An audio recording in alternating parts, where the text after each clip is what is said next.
The other question that I was thinking about is why would you outsource your task, your podcast, or your podcast tasks? So Oh, that's fantastic. I'm so glad you brought that one up. I felt like it fit our conversation really well because Absolutely.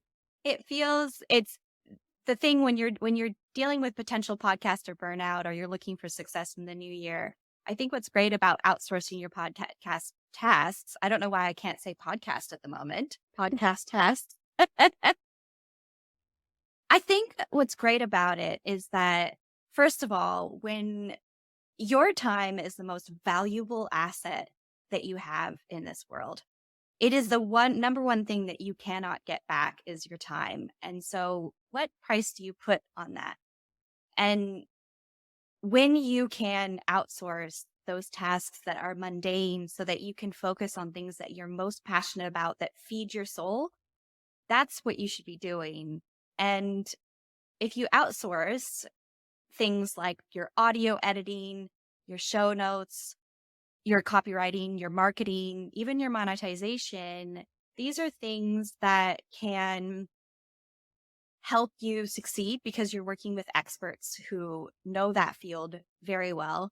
And then on top of that, if you worked with someone like Brave Moon Podcast, for instance, you would be creating a level of accountability there because I don't just become your podcast project manager. I actually become your biggest cheerleader. I make sure that you're staying with it and that you're excited about it and that you keep on going with your podcast. So I think that is, I think that's why everyone should outsource podcasts. Okay, so the question's totally going to come up, and so I'm going to go ahead and ask what a listener's going to ask. Yes.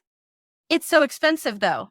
How can you justify? I mean, I know you're saying, and I agree with you, I agree completely that your time is your most valuable asset. How do you speak to the person who's listening to this going, but I'm just a hobby podcaster. I can't afford to outsource. Yes. There actually podcast outsourcing is actually very reasonable when you really think about it, when you drill it down. It's actually more reasonable than you're expecting in your mind about what you're thinking. I have multiple podcasters that have reached out to me it's just a hobby and they have wanted to do this so that they can focus on their passion and keep it going. And what happens when you keep it going is then you're able to start monetizing your podcast. And so that investment that you made at the beginning is actually going to be very small compared to potentially how much you'll be making in the future when you continue your podcast and keep it going.